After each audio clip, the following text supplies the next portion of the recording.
성경 말씀 보도록 하겠습니다. 고린도후서 11장 17절에서 33절까지입니다. 신약 성경 298쪽 고린도후서 11장 16절에서 33절까지 교독하겠습니다. 제가 먼저 읽겠습니다. 내가 다시 말하노니 누구든지 나를 어리석은 자로 여기지 말라. 만일 그러하더라도 내가 조금 자랑할 수 있도록 어리석은 자로 받으라. 내가 말하는 것은 주를 따라 하는 말이 아니요 오직 어리석은 자와 같이 기탄 없이 자랑하노라. 여러 사람이 육신을 따라 자랑하니 나도 자랑하겠노라. 너희는 지혜로운 자로서 어리석은 자들을 기쁘게 용납하는구나. 누가 너희를 종으로 삼거나 잡아먹거나 빼앗거나 스스로 높이거나 뺨을 칠지라도 너희가 용납하는도다. 나는 우리가 약한 것 같이 욕되게 말하노라.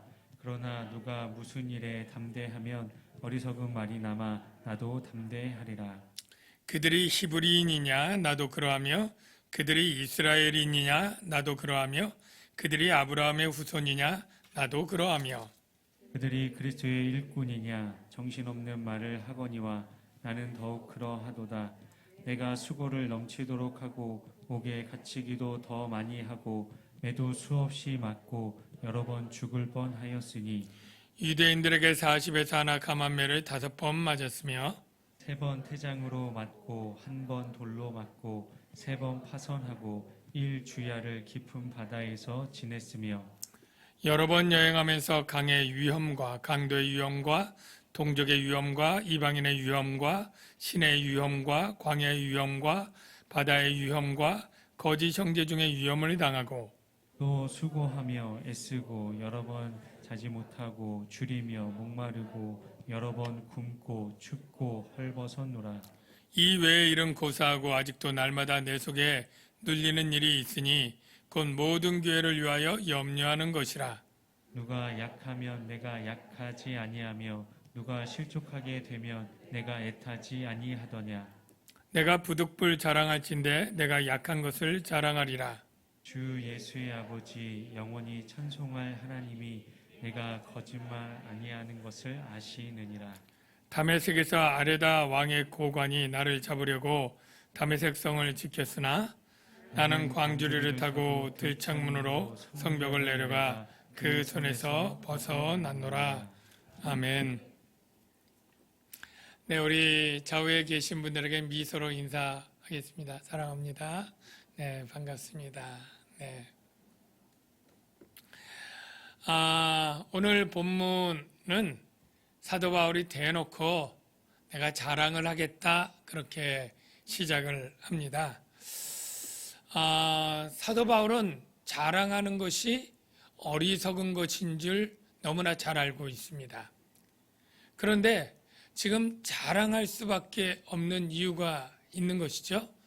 뭐냐면 고린도 교회에 사도 바울이 대적하는 그런 거짓 사도들이 대놓고 육체적인 자랑을 하는데 고린도 교인들이 이 자랑에 그만 껌뻑 넘어가서 정말로 이분이 이렇게 훌륭한 분들이니까 바울보다 참된 사도다 라고 그들을 기쁘게 용납하고 그들을 추종하고 그들을 섬기고 그렇게 그들을 거의 신의 경지처럼 그렇게 섬기는 모습까지 나타난 것입니다.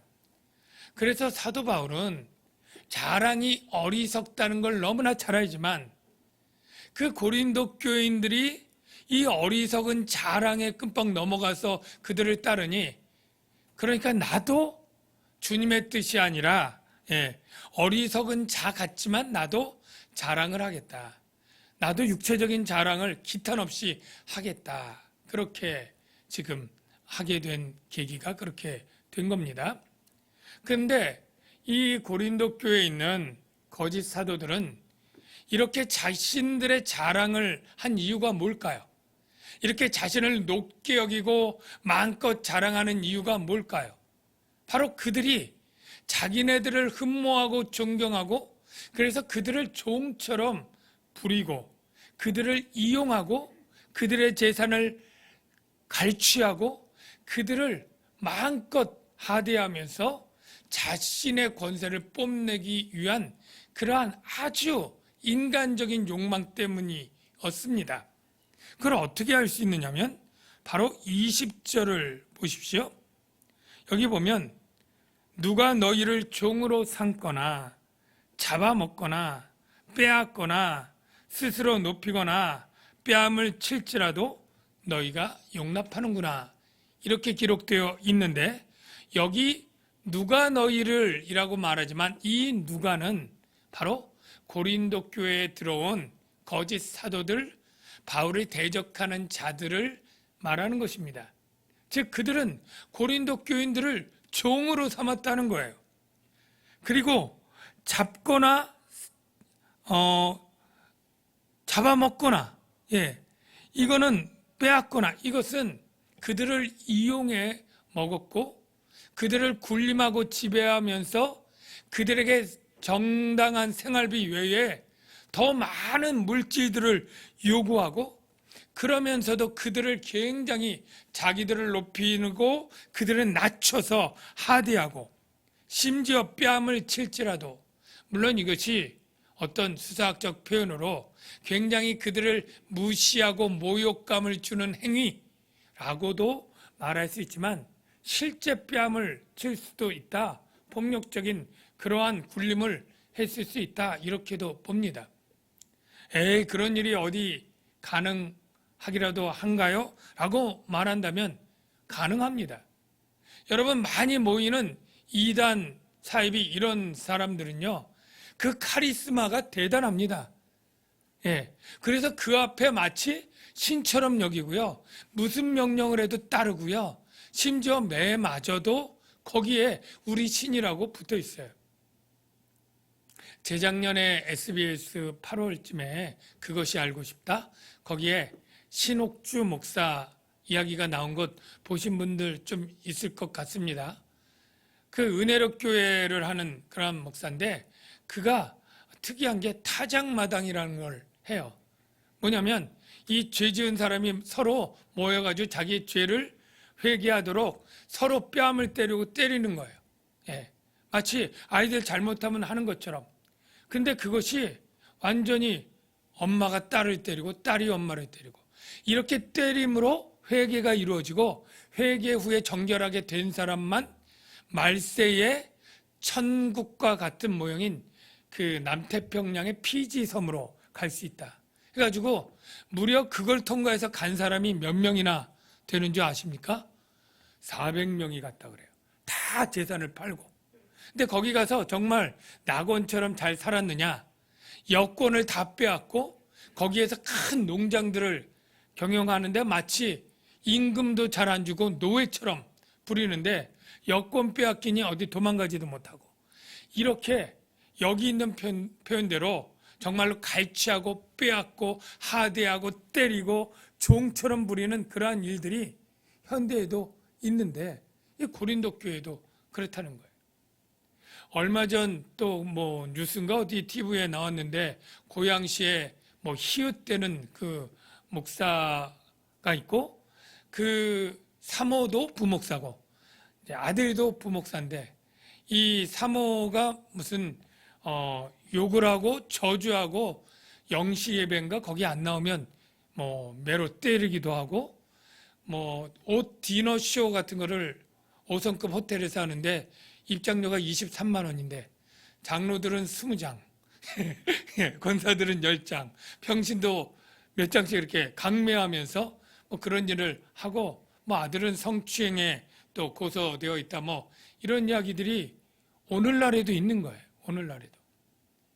정말로 왜 그렇게 어리석은 그렇게 행동을 할까, 이런 생각이 드는데, 실제 거기 빠진 사람들은 자기네들이 어리석다는 것이 아니라 바로 우리가 따르는 이 교주든 이 목회자든 거의 신적 권위로 보는 거예요.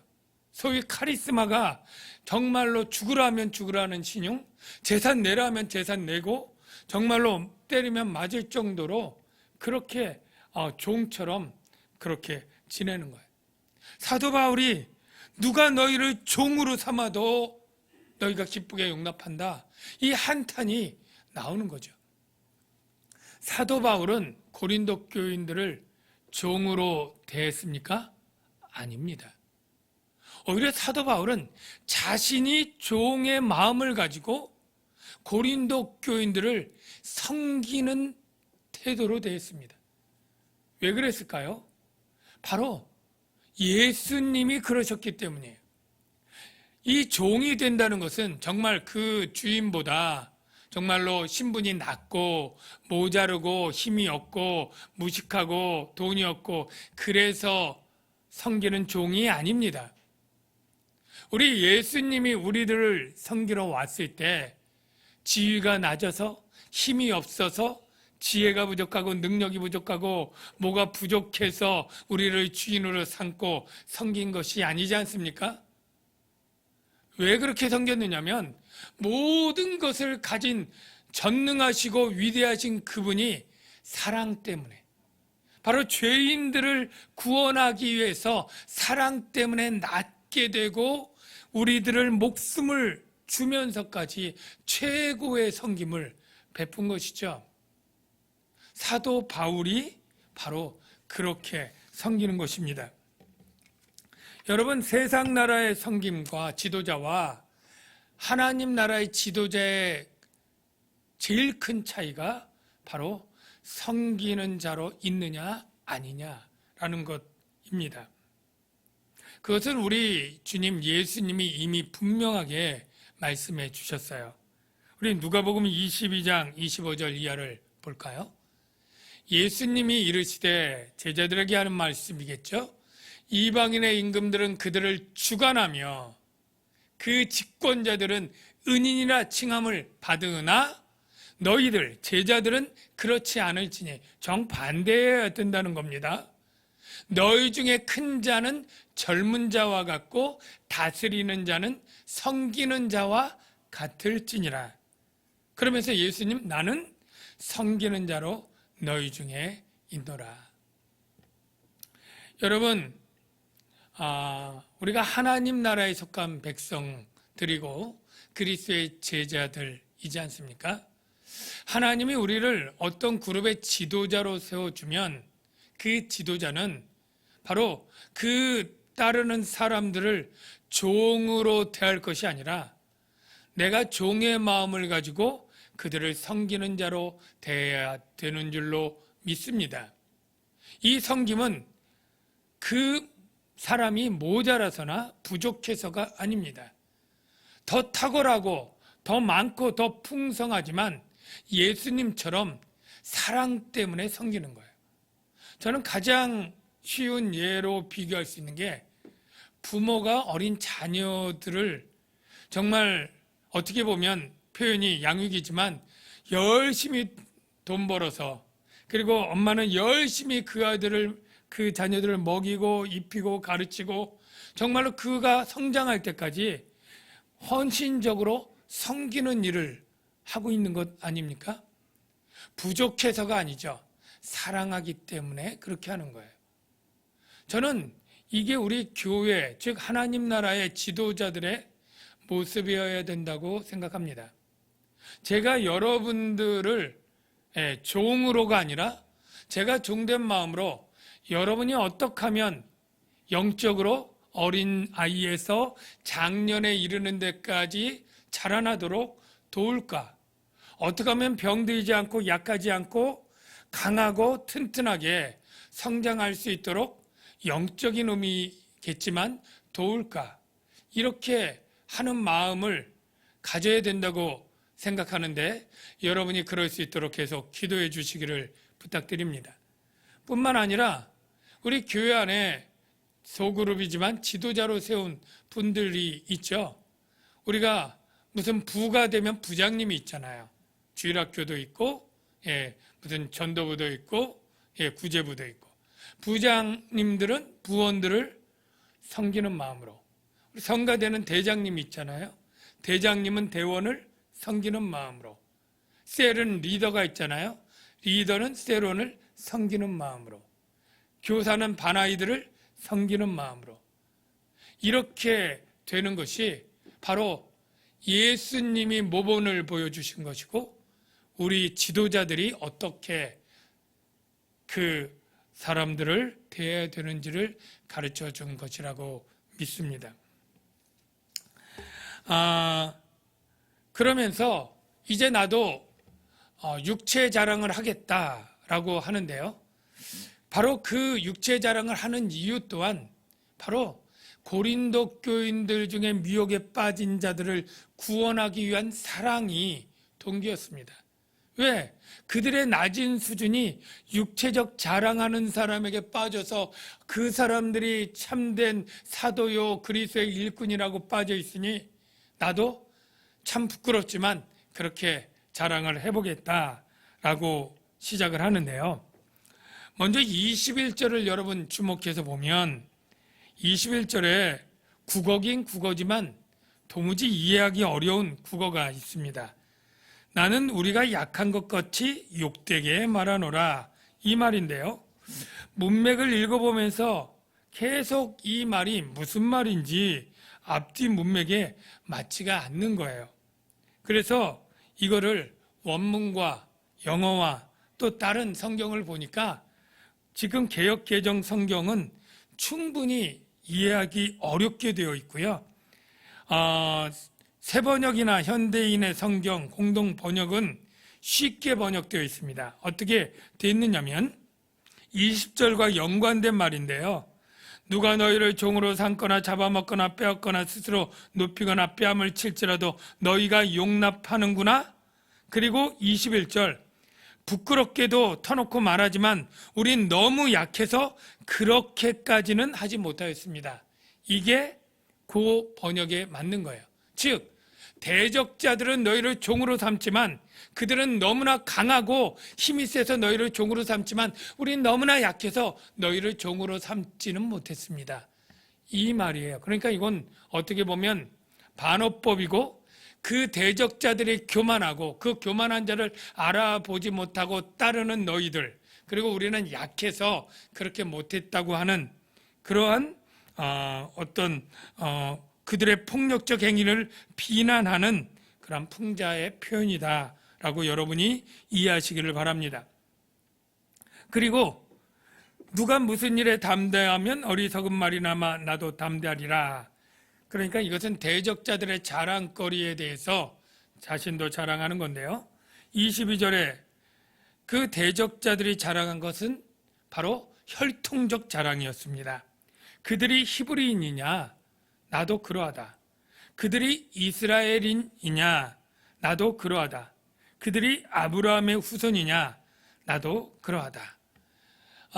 사실 그 당시에 유대인들 중에는 이제 아예 본토에서 자라나서 히브리 말을 하고 그리고 히브리 문화에 젖은 그러한 유대인이 있고 그 당시 디아스포라라고 전 세계에 흩어진 유대인들도 있잖아요.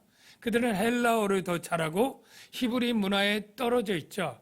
그런데 그들은 뭘 자랑하냐면 나는 헬라파 유대인이 아니고 이 본토백이 정통 유대인이다. 예. 그러면서 이 혈통을 자랑하는 거예요. 사실 바울이 볼 때는 이게 하나도 자랑거리가 아닌 겁니다. 왜냐하면 바울은 정말로 하나님이 보는 참된 이스라엘은 혈통적 육체적 이스라엘이 아니라 영적 이스라엘이 참된 이스라엘이라고 이미 로마서에서 아주 강력하게 설파하잖아요. 예수 안에서 하나님의 백성이 된 게 참 이스라엘이지 혈통적 이스라엘은 아무것도 아니다 라는 걸 너무나 잘 알아요. 근데 이런 자랑을 그들이 하고 이게 또 먹히는 거예요. 고린도 교인들에게. 그러니까 자기도 어리석지만 그래 그들이 그렇다면 나도 그렇다. 나도 히브리인이고 나도 이스라엘인이고 나도 아브라함의 후손이다 얘기하면서 마지막 네 번째 그들이 그리스도의 일꾼이야? 여기는 그러하다 정도가 아니라 정신없는 말을 하거니와 이 정신없는 말은 자기를 향해서 표현한 거예요. 내가 미친 소리 같지만 나는 더욱 그러하다. 나는 더 그리스도의 일꾼에 합당하다. 이렇게 얘기를 하는 거예요. 그래서 지금부터 논쟁이 뭐냐면 누가 참 그리스도의 일꾼이냐 이거예요. 누가 참. 즉 너희들이 추정하는 그 대적자들이 참 그리스도의 일꾼이냐 아니면 내가 참 그리스도의 일꾼이냐 이 논쟁을 하는 거예요. 그런데 사도 바울은 이제 내가 그리스도의 일꾼이다 그러면 뭔 증거나 근거가 있어야 되잖아요. 예. 그들이 그리스도의 일꾼이라고 하는 근거들은 우리가 앞에서 살펴봤잖아요. 유대인들로부터 받은 청거서가 있고 말 잘하는 웅변술이 있고 그리고 은사 체험이 있고 병 고친 이적이 있고 뭐 황홀금을 본 신비 체험들이 있고 이런 것들이 우리가 참 사도요 하나님의 계시받은 그러한 존재다라고 하는 근거로 삼았는데 사도 바울은 정반대의 이야기들을 합니다. 한마디로 말하면 그리스도의 일꾼으로 당한 고난 목록을 쭉 얘기해요. 고난 목록. 고난 목록이 쭉 있는데 그걸 네 가지로 정리할 수 있어요. 첫째, 23절을 보면 첫째, 내가 수고를 넘치도록 하고 넘치는 수고. 두 번째, 옥에 갇히기도 더 많이 하고 더 옥에 갇힘. 세 번째, 매도 수없이 맞고 더 매맞음. 네 번째, 여러 번 죽을 뻔하였으니 더 죽을 뻔함. 네. 더로 네 가지가 있고 그 네 가지를 그 밑에 쭉 부연 설명하는 거예요. 옥에 더 많이 갇혔다는 부연 설명이 없지만 사도행전에 보면 사도 바울이 몇 번 정도 옥에 갇힌 게 알 수 있나요? 몇 번 정도 옥에 갇혔을까요? 예, 성경에 기록된 것만 4번이에요. 그러면 고린도 후서를 쓰는 이 시점에는 옥에 몇 번 갇힌 다음에 쓴 걸까요? 보면 빌립보 감옥 한 번 갇힌 후에 쓰는 편지예요. 나머지 3번은 이 이후에 감옥에 갇히는 건데 근데 옥에 갇히기도 더 많이 했다? 이 말이 맞으려면 사도행전에 기록되지 않은 빌립보 감옥 이전에 여러 감옥에 갇힌 사건이 있었지만 성경에 다 기록되지 않은 것일 뿐이다 라고 여러분이 이해를 하시기 바랍니다. 두 번째, 더 많이 매를 맞았다. 여기 매를 몇 번 맞았습니까? 40에 하나 감한 매를 5번, 그리고 태장으로 3번, 한 번 돌로 총 9번이 나오는데요. 여러분 이 매가 어느 것 하나도 한 번 당하면 정말로 복음이고 뭐고 다 때려칠 만한 그렇게 힘든 매였다는 것을 여러분이 좀 상상해 보시길 바랍니다. 39대를 맞는 것은 40대 넘어가면 혼절하고 죽을 가능성이 있기 때문에 하나님이 40대는 못 넘기게 했어요. 예, 신명기 25장에. 그러니까 40대를 세다가 하나님 명령을 어길 수 있으니까 유대인들은 39대까지만 때린 거예요. 이거를 몇 번 맞았다고요? 5번. 맞은 이유가 뭘까요? 복음 전에서. 복음에는 예수 그리스도가 나오는데 하나님의 아들이니까 이게 신성 모독죄가 되는 거예요. 신성 모독죄는 유대인의 형벌로 이렇게 때리거나 돌로 칠 수 있는데 루스드라에선 돌로 맞은 거고 이렇게 맞은 거예요. 여러분 돌로 맞으면 거의 죽습니다. 예. 3번 태장으로 맞은 것은 이방인들, 주로 로마인들이 때리는데 로마인들이 로마 시민권자는 이 형벌을 안 해요. 근데 모르고 때리기는 해요. 근데 사도 바울에게 때렸을 때 이 태장이요. 나무 막대기에다 가죽으로 싸고 가죽 끈 끝에 납을 다른 거예요. 그래서 때리면 이 납덩어리가 살을 파고들고 피가 터져서 태장 맞다가 죽은 죄수들이 꽤 많이 있는 아주 참혹한 형벌입니다. 이 어떤 것 하나도 견뎌낼 수 없는 거예요. 이렇게 매를 많이 맞았다라는 거예요. 그리스도의 일꾼으로서. 그 다음에 죽을 곱이 나오죠. 자, 죽을 곱이 나오는데 3번 파산했다. 뭐 난파된 거니 거의 죽을 곱이 맞죠. 일주야를 깊은 바다에서 지냈으며 이거 저도 좀 혼돈했는데 일주야 그러니까 그냥 쓰기 읽으면 한 일주일 이렇게 생각하기 쉬운데 정확하게 하루, 주야, 낮밤이에요. 그러니까 하루 낮밤 24시간 동안 표류했는데 이것도 정말 죽을 고비 아닙니까? 표류를 몇 시간만 해도 위험한데 이렇게 했고요. 그 다음에 선교 여행하면서 위험 목록이 8가지 쭉 나오는데 이걸 정리하면 4개, 4개씩 묶을 수 있어요. 그래서 특정 장소에서 위험. 그래서 뭐냐면 강, 바다, 시내, 광야. 금방 외울 수 있죠. 여기 시내는 시냇물 시내가 아니라 도시를 말해요. 강, 바다, 도시, 광야. 그리고 특정 집단 4종류 나와요. 강도들, 동족들, 이방인들, 그 다음에 거짓 형제들. 그러니까 이걸 그냥 복잡한데 이거 다 외울 필요도 없고요. 한마디로 말하면 그가 선교여행 가는 곳마다 위험이 있고 만나는 사람마다 위험을 당하는 일이 있었다라는 것 알 수 있어요. 그리스도의 일꾼으로 이런 위험을 당했다는 거예요.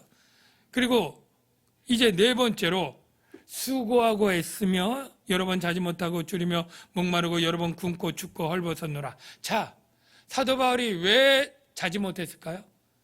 왜 춥고 굶고 헐벗고 가난했을까요? 예, 쉽잖아요. 그 이유 생계비 못 받아서. 예, 살아야 되는데 생계비 없어요. 근데 또 이 생계비만을 벌려고 하면 언제 전도하고 언제 설교 준비하고 언제 강의 준비하고 언제 성경 연구하고 해요.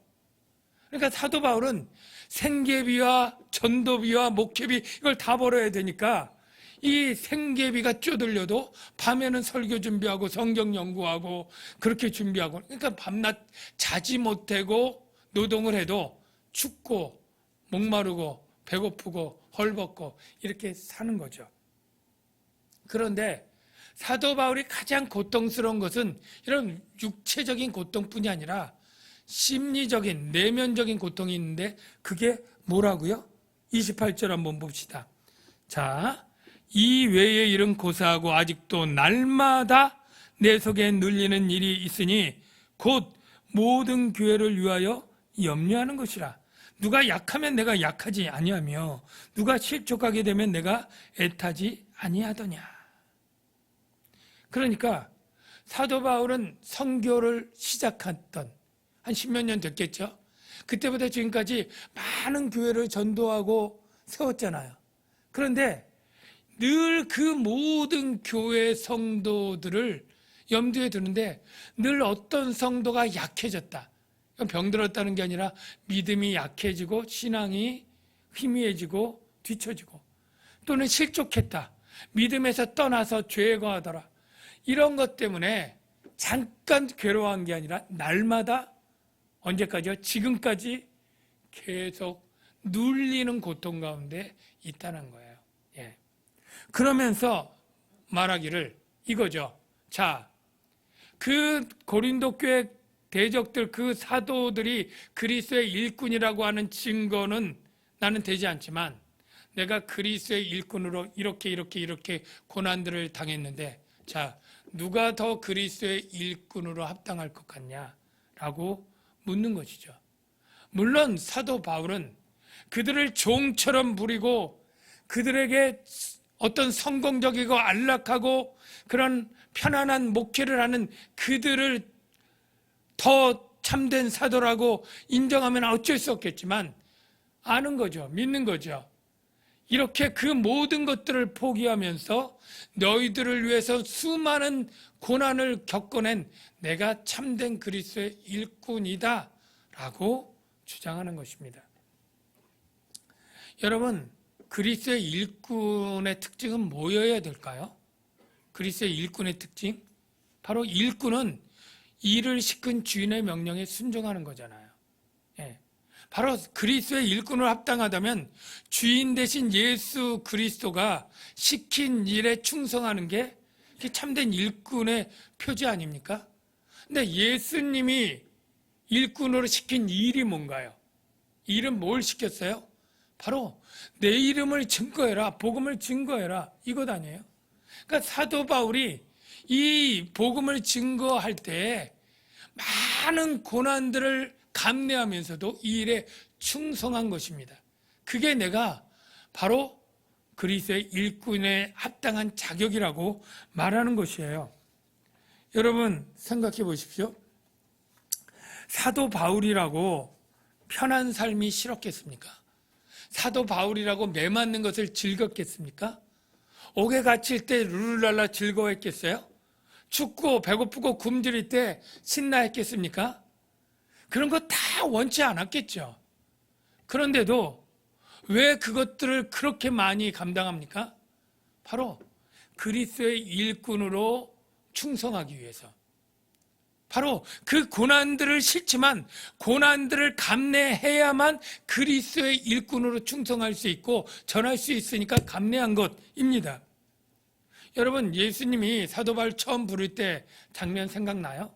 아나니아를 통해서 내가 너를 어떻게 쓰겠다. 여러분, 그 어떻게 쓰겠다고 할 때 뭐라고 하냐면 고난을 얼마나 당할지를 내가 보여주겠다, 이런 내용이 있어요. 여러분, 그거 이상하지 않아요?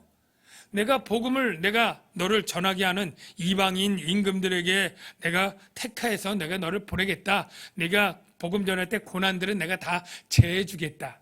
좀 이렇게 해야 말이 좀 맞는 것 같잖아요. 근데 그게 아닙니다. 한번 확인해 볼까요? 사도행전 9장 15절 말씀 보세요. 이 아나니아 통해서 바울을 부를 때 하는 얘기예요. 주께서 이르시되 가라. 이 사람은 내 이름을 이방인과 임금들과 이스라엘 자손에게 전하기 위하여. 그러니까 복음 전도하는 거예요.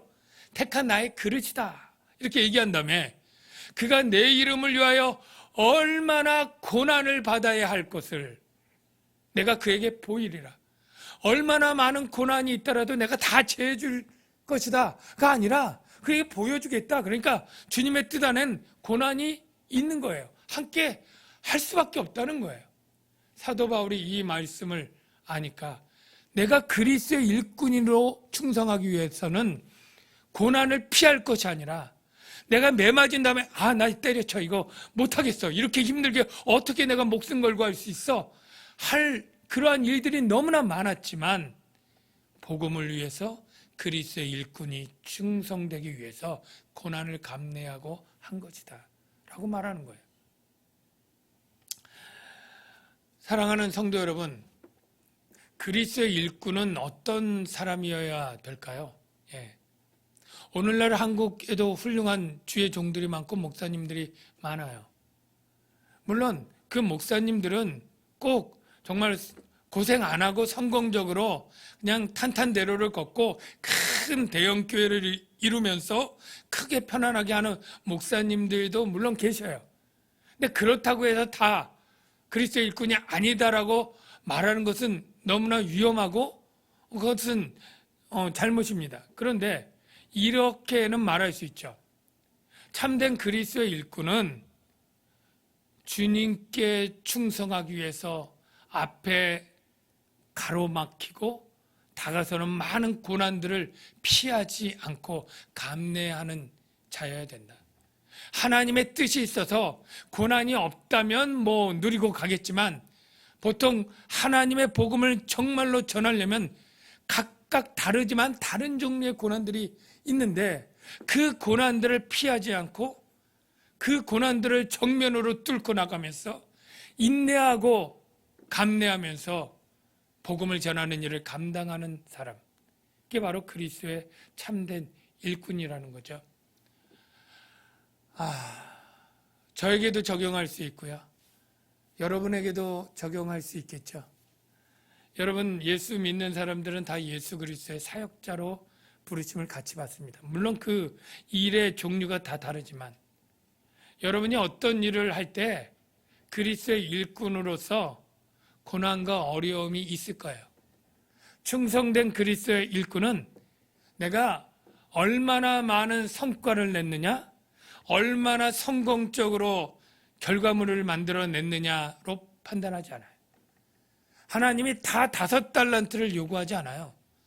여러분이 주신 달란트 안에서 여러분이 고난과 어려움을 이겨내면서 그 일을 해냈고 충성했다면 하나님 그것으로 여러분을 인정해 주신다는 것, 여러분 믿으시길 주의 이름으로 축원합니다.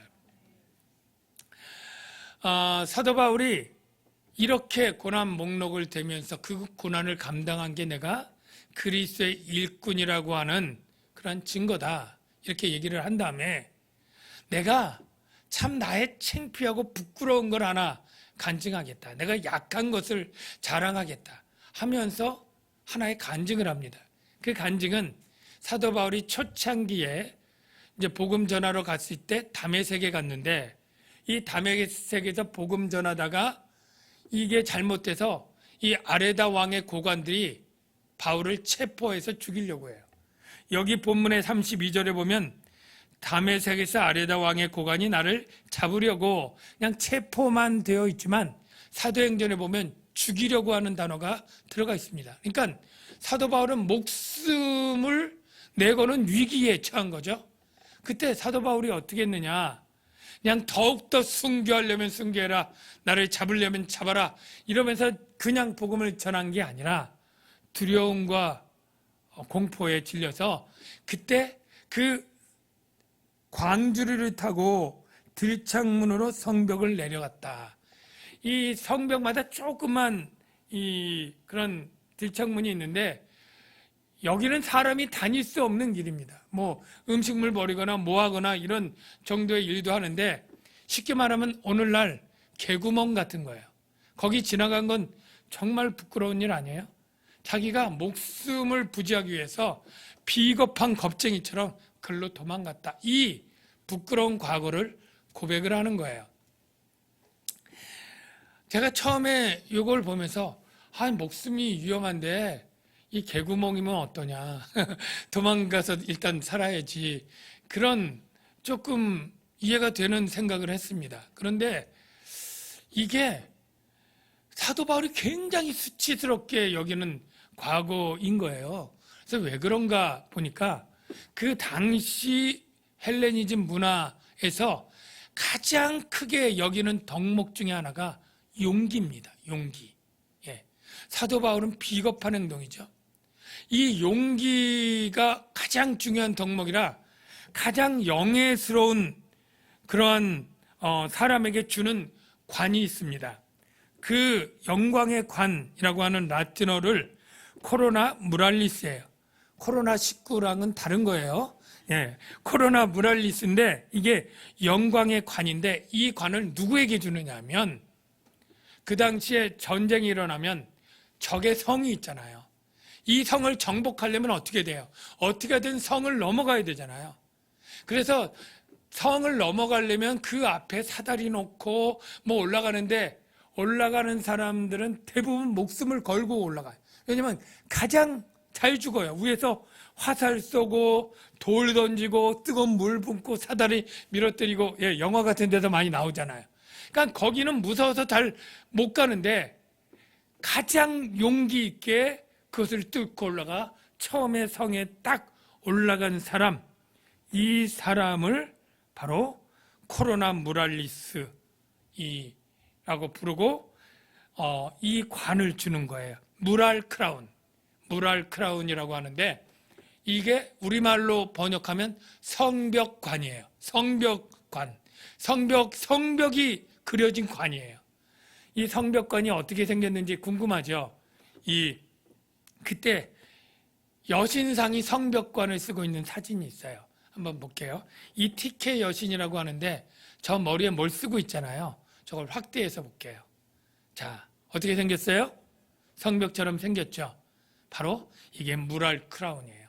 가장 용기 있는 자가 바로 얻는 관. 최고의 덕목이 용기예요. 사도 바울은 그런 시대의 문화 가운데 지금 어떻게 해요? 성벽을 기어 올라가기는커녕 목숨 부지해서 성벽에서 광주리 타고 내려오잖아요. 거꾸로 했잖아요. 이게 너무나 부끄러운 거예요. 누구한테 말하면 정말로 그런 겁쟁이였어?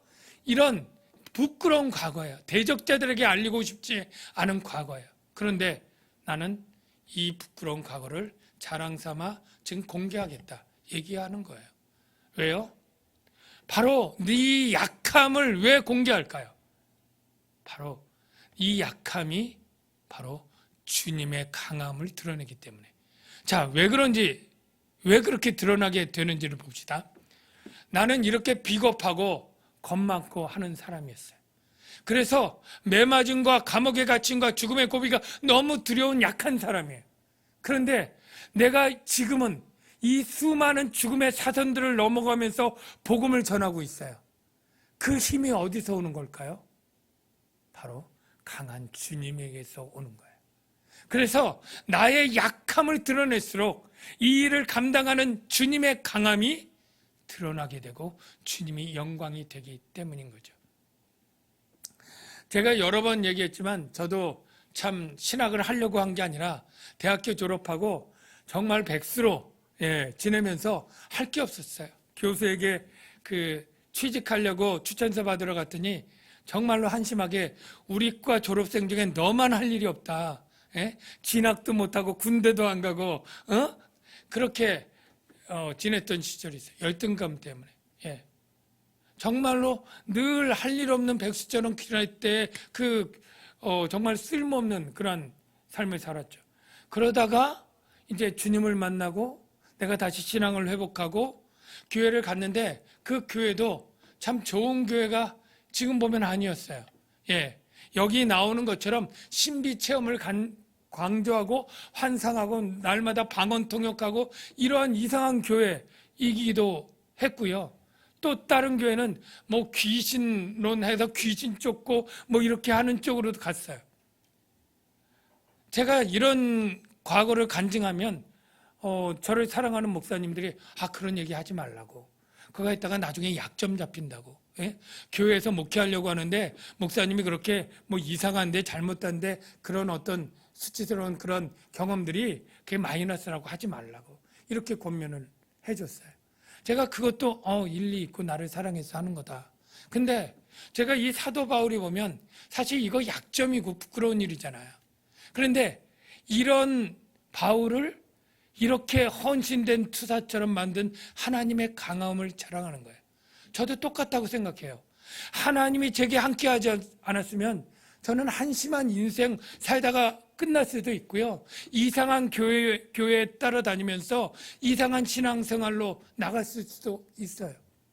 강하시고 위대하신 하나님은 나를 사랑하셨고 나를 은혜로 붙잡아 주셨고 나를 강하게 만들어 주셨고 이렇게 남양주 광영교회 행복하고 건강한 교회 목사로 세워주신 거예요.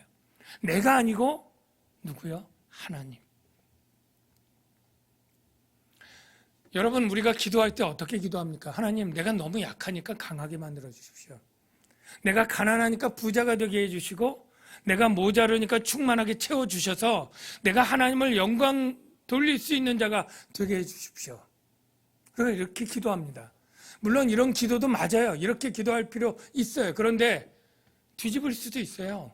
하나님 이렇게 약하지만 이 약한 나를 통해서 믿음 안에 거하게 하고 하나님의 일을 하게 하는 하나님의 얼마나 위대하신지를 제가 깨닫습니다. 나를 통해 하나님의 강함이 드러날 수 있다면 내가 건강하지 않고 아픈 것이 하나님의 강함을 드러낼 수 있다면 내가 기꺼이 그 가난과 그 부족함과 그 연약함을 자랑 삼아 갖고 가겠습니다. 약한 것을 자랑하는 것, 세상의 이치와는 맞지 않지만 하나님의 강함을 드러나는 도구가 된다면 그것은 자랑할 만한 가치가 있는 것이다. 기도하겠습니다. 하나님 아버지, 하나님의 은혜로 하나님의 강하심으로 우리를 세우시고 만드시고 인도하십니다. 그 은혜를 잊지 않게 하시고 약한 나를 강하게 하셨던 하나님을 찬양하며 살아가는 저희가 되게 하여 주시옵소서. 약한 나로 강하게 우리 같이 이 찬양 부르도록 하겠습니다.